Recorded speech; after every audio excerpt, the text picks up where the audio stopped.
Success academy 11 students online physics lecture. Last लेक्चरला आपण vector product बद्दल बोललो होतो आणि वेक्टर प्रोडक्टसाठी आपण जी साइन वापरतोय ते आहे क्रॉस. लक्षात घ्या, स्केलर प्रोडक्टसाठी डॉट. आणि वेक्टर प्रोडक्ट मध्ये एक डिफरन्स काय, तर वेक्टर प्रोडक्टचं आन्सर हे वेक्टरच असते. वेक्टर प्रोडक्टचं आन्सर हे वेक्टरच असते, म्हणून तर त्याचं नाव वेक्टर प्रोडक्ट आहे. आणि त्याची मॅग्निट्यूड जर म्हणली तर काय असणार, आता समजा इथं पी क्यू साइन थिटा म्हणजे जे साइन थिटा असतो. त्यामुळे मी नेहमी 3 वर्ड पाठ करायला सांगतो. Scalar product, dot product, cos theta. बघा मी काय म्हटलं ते हे पाठच करायचं. 3 words, scalar product, dot product, त्यात कॉस थिटा.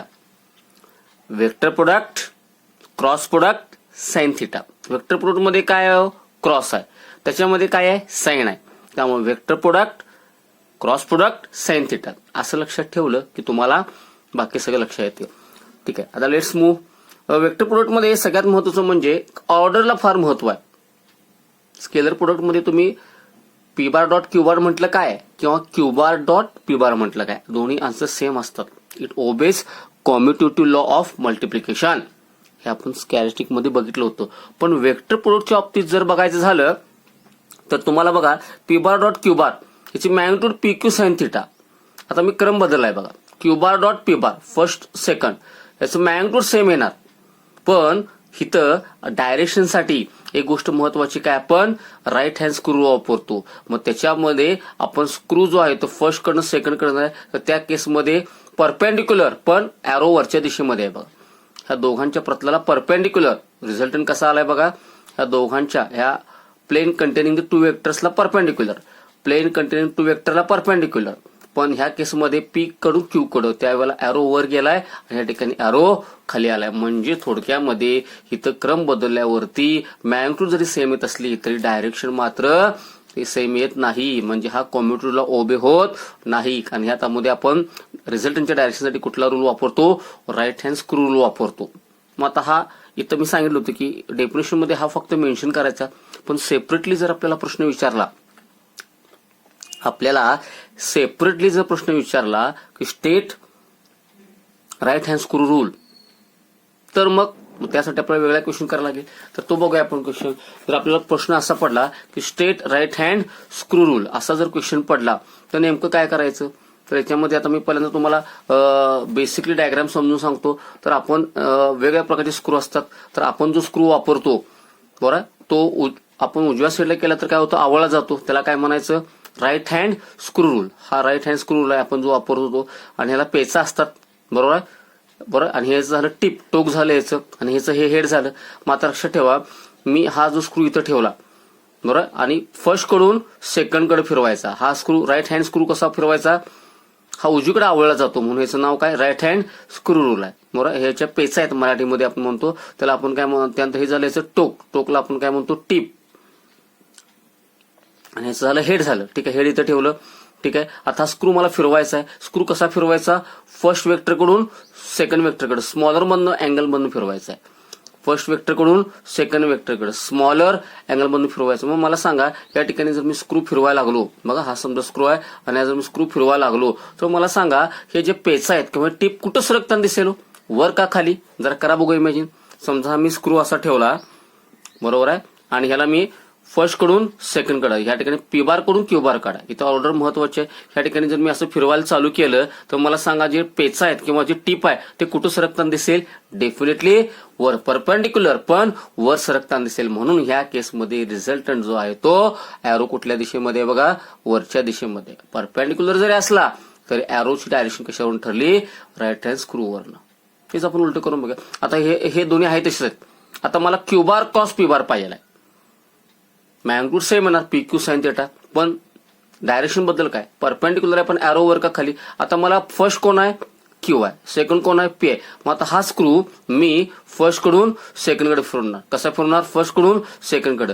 त्या केसमध्ये बघा, आता मी जर क्यू कडून पी कडे फिरवायला लागलो तर त्या केसमध्ये मी जर आता असं उलट फिरवायला लागलो क्यू कडून पी कडे, तर त्या केसमध्ये मला जे टिप आहे ते कुठं सरकताना दिसेल, जे टिप आहे ते कुठं सरकताना दिसेल, खालच्या दिशेमध्ये सरकताना दिसेल. म्हणजे त्या केसमध्ये रिझल्टंट कुठं असणार आहे, परपेंडिक्युलर पण डाऊनवर्ड असणार आहे. कशाला, म्हणजे थोडक्यात पी कडून क्यू कडे असेल थोडक्यामध्ये तर तो कुठं गेला अपवर्ड साईडला, पण क्रम बदलल्यावरती कुठे गेला परपेंडिक्युलर पण डाऊनवर्ड साईडला. आणि कशाने ठरलं राईट हँड स्क्रू रूल. ह्यालाच काय म्हणायचं आहे राईट हँड स्क्रू रूल. काय काय केलं बघा. Hold a right handed screw, तो जो स्क्रू आहे तो होल्ड करायचा आहे विथ इट्स ऍक्सिस परपेंडिक्युलर. बघा हे पकडताना आपण याचा ऍक्सिस कसा पकडलाय, ह्या दोघांच्या प्लेनला कसं आहे दोघं आडवे आहेत, ह्याला कसा उभा ठेवला म्हणजे ह्याचा ऍक्सिस जो आहे तो यांच्या दोघांच्या प्लेनला कसा आहे परपेंडिक्युलर ठेवला. ठीक आहे, जाऊया पुढे. With axis perpendicular to the plane. प्लेनचा अर्थ या ठिकाणी काय घ्यायचा प्रतल कंटेनिंग द वेक्टर्स. झालं. And the screw is rotated. आता स्क्रू फिरवायचा आहे, पण स्क्रू कसा फिरवायचा आहे त्याला महत्व आहे, लक्षात घ्या. तेच तर महत्वाचं आहे. From first vector to the second vector. म्हणजे आता जर तुम्ही P bar cross Q bar घेतला असेल तर पी कडून क्यू कडं स्मॉलर अँगल मध्ये घ्यायचं. बरोबर.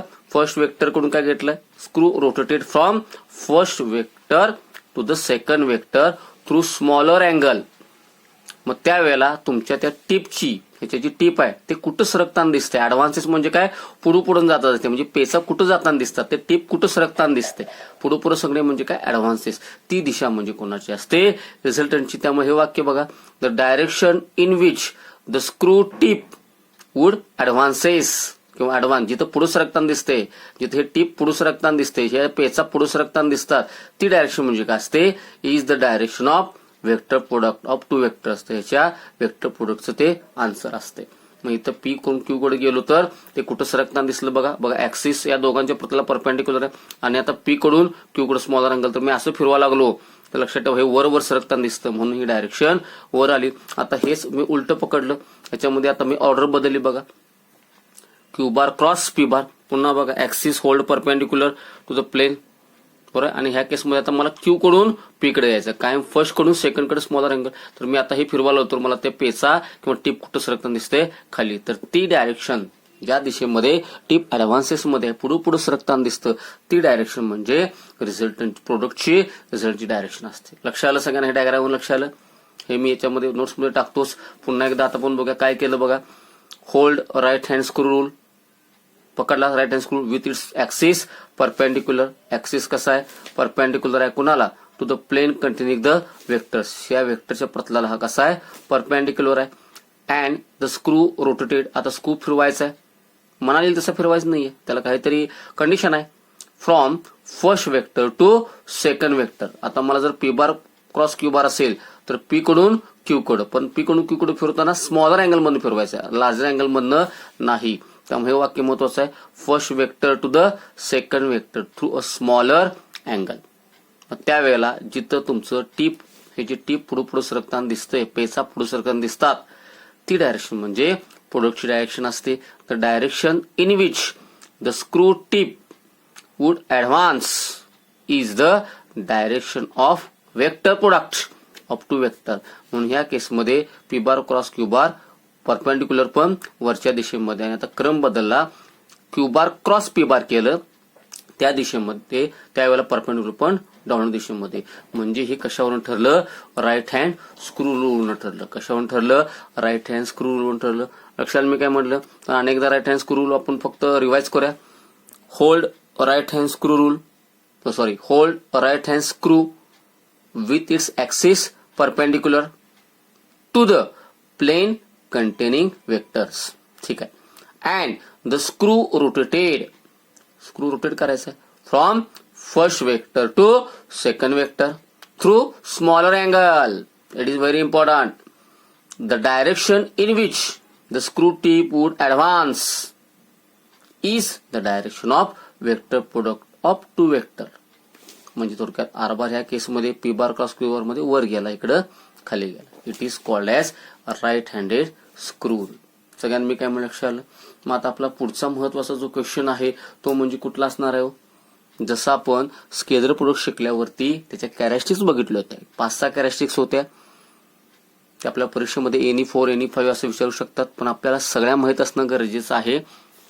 कारण काय आहे, कारण आपल्याला परीक्षेमध्ये त्याचे न्यूमरिकल्स मध्ये वापर करू शकतो, ऍज अ रूल म्हणून ते आपण वापरू शकतो. तसंच आता आपण कॅरेक्टरिस्टिक्स कोणाच्या बघणार आहेत, वेक्टर प्रोडक्टच्या, म्हणजेच क्रॉस प्रोडक्टच्या काय बघणार आहे, कॅरेक्टरिस्टिक्स बघणार आहे. लक्षात आलं. मग आता क्वेश्चन कसा असेल बघा, state the characteristics of vector product म्हणजेच cross product of two vectors. लक्षात आलं. मग 1 बाय 1 चालू करूया. आता स्केलर प्रोडक्ट प्रमाणच ह्याच्यामध्ये पण बघत जाणार आहे. आता क्रम जरी बदलला तरी आन्सर तेच राहतं. ह्याला काय म्हणतात, कम्युटेटिव्ह लॉ. मग मला सांगा, स्केलर प्रोडक्ट मध्ये तो ओबे होत होता, पाळला जात होता. व्हॉट इज ओबे? पाळला जात होता. पण इथं मात्र तो पाळला जात नाही, कारण आताच आपण बघितले. मग मला सांगा, पी बार क्रॉस क्यू बार पी क्यू साइन थिटा, आणि आता क्रम बदलला, क्यू बार क्रॉस पी बार पी क्यू साइन थिटा. त्यामुळे मॅग्निट्यूड काय येते, सेम येते, पण डायरेक्शन एक जाते वरच्या दिशेमध्ये. आताच आपण बघितलं, एक जाते खालच्या दिशेमध्ये. म्हणजे थोडक्यात वेक्टर प्रोडक्ट मध्ये क्रम बदलल्यावरती आन्सर सेम येत नाही. मॅग्निट्यूड सेम येते, पण डायरेक्शन वर आणि खाली जाते. म्हणून ह्याच्यामध्ये हा लॉ, कुठला लॉ, ऑर्डरचा लॉ कुठला आहे, कम्युटेटिव्ह लॉ, ओबे होत नाही. It is not obeyed. बघा, A bar cross B bar, समजायचा answer A B sine theta आहे. आता क्रम बदलला, बी बार क्रॉस ए बार, नाव फक्त बदलले, आता पी आणि क्यूच्या ऐवजी ए बी म्हटले. ह्याचा answer A B sine theta. म्हणजे मॅग्निट्यूड कशी आहे, सेम आहे, पण ए बीचा जाणार अपवर्ड डायरेक्शन मध्ये, बीएचं जाणार डाऊनवर्ड, म्हणजे डायरेक्शन सेम नाही आहे. म्हणजे थोडक्यात it not obey commutative law. ही झाली कॅरेक्टरिस्टिक, फर्स्ट कॅरेक्टरिस्टिक. म्हणजे थोडक्यात स्केलर प्रोडक्ट मध्ये कम्युटेटिव्ह लॉ ओबे होतो. कुठल्या प्रोडक्ट मध्ये, स्केलर प्रोडक्ट मध्ये. स्केलर प्रोडक्ट मध्ये कम्युटेटिव्ह लॉ ओबे होतो, पण वेक्टर प्रोडक्ट मध्ये कम्युटेटिव्ह लॉ ओबे होत नाही. हे वाक्य महत्वाचं आहे. त्यानंतर दुसरं कुठलं होतं आठवतं तुम्हाला, डिस्ट्रीब्युटिव्ह लॉ. डिस्ट्रीब्युटिव्ह लॉ म्हणजे काय हो, अनेकदा सांगू दे. किती सिंपल होतं बघा डिस्ट्रीब्युटिव्ह लॉ. डिस्ट्रीब्युटिव्ह लॉ मध्ये आपण काय करतो, म्हणजे थोडक्यामध्ये एखादं ब्रॅकेट असेल आणि त्या ब्रॅकेटच्या त्याच्यामध्ये जर त्याचं काही गोष्टी असतील तर त्यामध्ये डिस्ट्रीब्युटिव्ह लॉ आपण कसं करतो तो सांगा बघू. बघा, आपण थोडक्यात आता आपलं रेग्युलर याच्यामध्ये काय असतं, समजा ए इंटू बी प्लस सी असेल तर आपण ए ला काय करतो, डिस्ट्रीब्यूट करतो, ए बी प्लस एसी. म्हणजे ए ला आपण आतमध्ये काय केलं, डिस्ट्रीब्यूट केलं. तसंच जर मला समजा ए बार असेल आणि आतमध्ये लक्षात ठेवा ह्या ठिकाणी क्रॉस आहे, क्रॉस कुणाला आहे, बी बार प्लस सी बारला आहे, असा असेल तर हा तुम्ही आत डिस्ट्रीब्यूट करू शकता. पण डिस्ट्रीब्यूट करताना कुठला प्रोडक्ट आहे विसरायचं नाही, क्रॉस आहे. म्हणजे ए बार क्रॉस बी बार प्लस ए बार क्रॉस सी बार. म्हणजे थोडक्यात मी तर ए बार क्रॉस आत काय केला, डिस्ट्रीब्यूट करू शकलो. ए बार क्रॉस आत काय केला, डिस्ट्रीब्यूट केला. म्हणजे हा डिस्ट्रीब्यूटिव्ह लॉ काय करतो, ओबे करतो. लक्षात आलं. म्हणून इथं वाक्य महत्वाचं काय बघा, इथं सेकंड जो आहे, द वेक्टर प्रोडक्ट फॉलोज किंवा obeys the distributive law of multiplication. बघा, ए बार क्रॉस आतमध्ये मी काय करू शकतो, आतमध्ये मी क्रॉस मल्टिप्लाय करू शकतो, म्हणजे डिस्ट्रीब्यूट करू शकतो. आता स्केलर प्रोडक्ट आणि वेक्टर प्रोडक्ट मध्ये तुम्हाला कॅरेक्टरिस्टिक वरनं डिस्टिंग्विश पॉईंट तयार व्हायला. आता हा सेम पॉईंट झाला बघा, कारण स्केलर प्रोडक्ट पण डिस्ट्रीब्युटिव्ह लॉ ओबे करतोय, वेक्टर प्रोडक्ट पण डिस्ट्रीब्युटिव्ह लॉ ओबे करतोय, बरोबर आहे. पण कम्युटेटिव्ह लॉ स्केलर प्रोडक्ट ओबे करतोय, वेक्टर प्रोडक्ट मात्र कम्युटेटिव्ह लॉ ओबे करत नाही. असं डिफरन्सची काही पॉईंट काढायची. लक्षात आलं. चला जाऊया पुढं. ठीक आहे, आता मला सांगा, स्वतःशी क्रॉस प्रोडक्ट घेतलाय बघा. आता ही युनिट वेक्टर आहेत. कॅप म्हणजे की युनिट वेक्टर, हा एक्स मधला, हा वाय मधला, हा जे मधला, आय जे के. स्वतःशी मला सांगा, आय कॅप क्रॉस आय कॅपचं उत्तर काय येणार, युनिट वेक्टरची मॅग्निट्यूड 1 इंटू 1 आणि साइन स्वतःशी अँगल किती असतो, 0, आणि साइन 0 किती असतो, 0. त्यामुळं क्रॉस प्रोडक्ट मध्ये लक्षात घ्या, सेल्फ क्रॉस प्रोडक्टचं उत्तर नेहमी काय असतं, 0 असणार आहे. कारण स्वतःशी काहीतरी मॅग्निट्यूड येईल, पण अँगल किती असतो नेहमी 0, आणि साइन एसला साइन 0 किती असतो, 0. म्हणजे स्वतःशी जर क्रॉस प्रोडक्ट घेतला, ह्यालाच आपण काय म्हणलंय, सेल्फ स्वतःशी क्रॉस प्रोडक्टचं उत्तर नेहमी काय असतं, 0 असतो. सेल्फ क्रॉस प्रोडक्टचं उत्तर नेहमी काय असतं, 0. मग तो रेग्युलर वेक्टर असू दे किंवा युनिट वेक्टर असू दे. कॅप म्हणजे कुठलं, युनिट वेक्टर. बार म्हणजे साधा वेक्टर. लक्षात आलं. मी थोडक्यात थर्ड कॅरेक्टरिस्टिक काय आहे, सेल्फ क्रॉस प्रोडक्टचं उत्तर ऑलवेज काय असतंय, 0 असते. मग आता मला सांगा, जर ए बार बी बार दोन काय असतील, ए बार बी बार जर 2 नॉन झिरो वेक्टर असतील. आता मला सांगा, ए बार आणि बी बार हे पॅरल आहेत. आता मला सांगा, पॅरल असेल म्हणजे त्यांचे अँगल किती असणार, 0. बरं, मग क्रॉस प्रोडक्ट असेल तर साइन 0 किती असतं, 0. त्यामुळे फायनल आन्सर पण काय येणार, 0. कारण साइन 0 किती असणार आहे, 0. त्यामुळे फायनल आन्सर काय येणार, 0. जसं अँटी पॅरलला किती असतं, अँटी पॅरल असेल तर अँगल किती असतो, बघा अँटी पॅरल जर असेल, समजा ए बार इकडे आहे, बी बार इकडे आहे, अँटी पॅरल असेल तर अँगल किती असतो 180. साइन 180 किती असतं 0. साइन 180 किती 0. त्यामुळे त्याचं पुन्हा आन्सर किती येणार आहे 0. आता दोन वेक्टर एकमेकांना कसे असतील परपेंडिक्युलर, म्हणजे समजा ए बार असेल बी बार असेल, या ठिकाणी अँगल किती झाला 90 आणि साइन 90 किती असतो 1 असतो. त्यावेळेला इथं ए बी उरणार साइन 90 1 झालं. लक्षात त्यावेळेला इथं काय उरणार ए बी उरणार. या ठिकाणी साइन 90 किती असतंय 1 असते. हे सगळ्यांना मी सांगितलं लक्षात आलं. तर लक्षात ठेवा जर पॅरल असेल साइन 0 0, अँटी म्हणजे पॅरल किंवा अँटी पॅरलला क्रॉस प्रोडक्ट 0. फक्त जर दोन वेक्टर परपेंडिक्युलर असतील, वाक्य डोक्यात फिक्स बसून घ्यायचं, जर दोन वेक्टर एकमेकांना परपेंडिक्युलर असतील तर त्यांचा काय असणार, त्यांचं आन्सर काय असणार आहे, त्यांची मॅग्निट्यूडचं प्रोडक्ट ए बी, कारण साइन 91 असते. लक्षात आलं याच्यामध्ये सांगितलेलं. त्यानंतर तिसरी गोष्ट म्हणजे आता इथं डायरेक्ट लक्षात ठेवा, जसं आपण स्केलर प्रोडक्टला त्यांच्या कॉम्पोनंटच्या भाषेत मांडलं होतं. आठवतं तुम्हाला P bar dot Q bar is equal to आपण कसं मांडू शकलो होतो, P X Q X plus P Y Q Y plus P Z Q Z. तसंच बरोबर आहे. तसंच दोन व्हेक्टरचा लक्षात घ्या, तिथं आर बार आणि क्यू बार आहे, दोन व्हेक्टरचा क्रॉस प्रोडक्ट तुम्ही असं मांडू शकता. ह्याला काय म्हणतात डिटर्मिनंट म्हणतात. ह्यालाच काय म्हणतात मॅथ्सच्या भाषेमध्ये ह्याला काय म्हणतात डिटर्मिनंट म्हणतात. ते तुम्हाला मॅथ्समध्ये शिकवलं जाईल किंवा मी हा वेगळा क्वेश्चन घेणार त्यात शिकवलं जाईल. फक्त एक लक्षात ठेवा I cap J cap K cap X Y Z axis. पहिल्यांदा आर आहे R X R Y R Z. X मधला असेल तर इथं, वाय मध्ये असेल तर झेड मधलं, आणि इथं दोन रेषे ह्याला काय म्हणायचं डिटर्मिनंट. म्हणजे थोडक्यामध्ये हे जर कॅरेक्टरिस्टिक सध्या पुरतं डायरेक्टली लिहायला झाली तर दोन व्हेक्टरचा क्रॉस प्रोडक्ट तुम्ही डिटर्मिनंटच्या भाषेमध्ये मांडू शकता. याला कुठला भाग म्हणायचं डिटर्मिनंट म्हणतात. ह्यालाच काय म्हणतात डिटर्मिनंटच्या भाषेमध्ये तुम्ही तो मांडू शकता. लक्षात आलं, हे असं मांडू शकतोय आपण. ही डायरेक्ट कॅरेक्टरिस्टिक लक्षात ठेवायची. त्यानंतर जर पॅरलोग्राम असेल, म्हणजे समजा थोडक्यामध्ये आता लास्ट कॅरेक्टरिस्टिक बघा, मी तुम्हाला समजून सांगतो पहिल्यांदा की समजा आता माझ्याकडं एक पी बार आहे आणि क्यू बार आहे, दोघात अँगल थिटा. आता ह्यांच्या दोघांचं मी काय तयार केला पॅरलोग्राम तयार केला.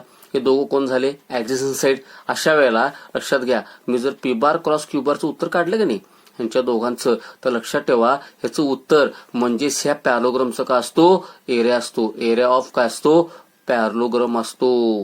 लक्षात घ्या म्हणजे जर दोन वेक्टर्स जर पॅरलोग्रामच्या दोन ऍडजस्टंट असतील तर त्यांच्या क्रॉस प्रोडक्टचे मॅग्निट्यूड, ह्यांच्या क्रॉस प्रोडक्टचे मॅग्निट्यूड म्हणजे त्या पॅरलोग्रामचा काय असतो एरिया असतो. लक्षात पॅरलोग्रामचा काय असतो एरिया असतो. हे देखील आपण सेपरेटली प्रूव्ह करणार आहे. आता पुरतं फक्त डायरेक्टली लक्षात ठेवा. आणि हे स्टेटमेंट इथं आले बघा, the magnitude of cross product of two vectors म्हणजे P bar Q bar is numerically equal आहे कोणाला एरिया ऑफ पॅरलोग्राम. म्हणजे थोडक्यामध्ये पी बार क्रॉस क्यू बारचं उत्तर लक्षात घ्यायची मॅग्निट्यूडच्या पी बार क्रॉस क्यू बारचं उत्तर बरोबर आहे. हे दोघं ऍडजस्टंट आहेत, त्या एरिया ऑफ पॅरलोग्रामच्या ह्याला काय असतं इक्वल असतं. त्यामुळे वाक्य बघा the magnitude of cross product of two vectors, the magnitude of cross product of two vectors is numerically equal to the area of parallelogram. पण कुठला पॅरलोग्राम की ज्याच्या त्या दोन साइड आहेत, whose adjacent sides represent the two vectors. म्हणजे ह्या ठिकाणी पी बार क्यू बार ह्या काय होतं बरोबर, ह्या पॅरलोग्रामच्या काय होत्या दोन वेक्टर्स, तर त्याच्यात काय करू शकतो एरियाचं उत्तर म्हणजे त्याच्या क्रॉस प्रोडक्टची मॅग्निट्यूड असते. हे आपण आता इथं डायरेक्टली लिहितोय, पण आपल्याला नंतर ते वेगळं प्रूव्ह करायचं. लक्षात मी काय म्हटलं तर आज आपण बरेचसे जरा नवीन पॉईंट बघितलेत. सगळ्यात पहिल्यांदा काय बघितलं मला सांगा. सगळ्यात पहिल्यांदा आपण बघितलं की याच्यामध्ये बरोबर statement of right hand screw rule. तर नेहमी लहानकडून याचा ऍक्सिस परपेंडिक्युलर पाहिजे आणि तो तुम्ही फर्स्ट वेक्टरकडून सेकंड वेक्टरकडे काय करायचा मूव्ह करायचं. त्यावेळेला टिप ज्या याच्यामध्ये ऍडव्हान्स असेल ती त्याची डायरेक्शन असते. कोणाची याच्या प्रोडक्टची डायरेक्शन. पी कडून क्यू असेल तर वर, इकडे असेल तर खाली. हे आपण बघितलं कशावरनं राईट हँड स्क्रू रूलवरनं. तो पार्टच करून टाका. त्यानंतर आता आपण कॅरेक्टरिस्टिक बघायला लागलो होतो. कोणाचे कॅरेक्टरिस्टिक्स स्केलर प्रोडक्टचे म्हणजेच क्रॉस प्रोडक्टचे. पहिलं म्हणजे हा कम्युटेटरला ओबे करत नाही. दुसरं म्हणजे हा क्रॉस प्रोडक्ट डिस्ट्रीब्युटरला ओबे करतो. त्यानंतर सेल्फ क्रॉस प्रोडक्ट काय असतो 0. मग ते युनिट वेक्टर असू दे किंवा साधे वेक्टर असू दे. पॅरल किंवा अँटी पॅरलला उत्तर 0. क्रॉस प्रोडक्टचं पॅरलला किंवा अँटी पॅरलला उत्तर काय 0, पण परपेंडिक्युलरला उत्तर मात्र प्रोडक्ट असतं. लक्षात आलं. त्यानंतर दोन वेक्टरचा क्रॉस प्रोडक्ट मी कुठल्या भाषेमध्ये मांडू शकतो, डिटर्मिनंटच्या. ह्या प्रकाराला काय म्हणायचं, डिटर्मिनंट. हे डायरेक्टली सध्यापुरतं पाठ करा. आणि दोन वेक्टरच्या क्रॉस प्रोडक्टचे मॅग्निट्यूड म्हणजेच त्याचा एरिया, त्या पॅरोग्रामच्या एरियाचं काय असतं, त्या पॅरोग्रामचं काय असतो, एरिया असतो. एवढ्या कॅरेक्टरिस्टिक्स लक्षात ठेवायच्या. याच्यामध्ये जे लिहिता आले पाहिजेत ह्याचा वापर करून आपण आता ह्याच्यामध्ये पुढच्या लेक्चरला मला दोन गोष्टी प्रूव्ह करून दाखवायच्या आहेत. एक म्हणजे ह्याच्यामध्ये डिटर्मिनंटचं एक प्रूव्ह करायचं आहे आणि कुठलं प्रूव्ह करायचं आहे, एरिया ऑफ पॅरोग्राम. हे मी दाखवेन. एकाच वेळेला सगळं नको, स्वतःचे काही नोट्स तयार करा. आता काही दिवसामध्ये माझ्या मते सध्या आपलं आता एक ऍप येणार, लक्षात ठेवा. आपल्या क्लास 6 स्वतःचं ऍप तयार होते. ते ऍप प्ले स्टोरवरून डाउनलोड करायचं. आपल्या सांगलीमध्ये माझ्या मते वय द फर्स्ट हे जे आपलं स्वतःचं ऍप आहे, तुम्हाला त्यामध्ये रोल नंबर आणि पासवर्ड मिळणार आहे. आणि मग तुम्ही आत जाऊन ते व्हिडिओज किंवा क्वेश्चन्स किंवा डॉक्युमेंट्स किंवा PDF फॉर्मॅटमध्ये किंवा नोट्स देखील बघू शकता. ठीक आहे. सूचना सांगत जाईल मी. आपले कोणी आणि 11वीतले मित्रमैत्रिणी असतील, डेफिनेटली नाव सांगा. डायरेक्टली भेटायला यायची पण काही गरज नाही. फोनवरती माहिती घेऊ शकता किंवा तुम्ही डायरेक्टली जरी तुमच्या मित्रमैत्रिणीचं व्हॉट्सअप नंबर आणि नाव सांगितलं तरी पण आपण सध्या ऍड करतोय. पण काही दिवसामध्ये मात्र ती गोष्ट थांबवा लागणार आहे. तर आता कोण असतील त्यांना पटापट ऍडमिशन करून घ्यायला सांगा. लक्षात आलं.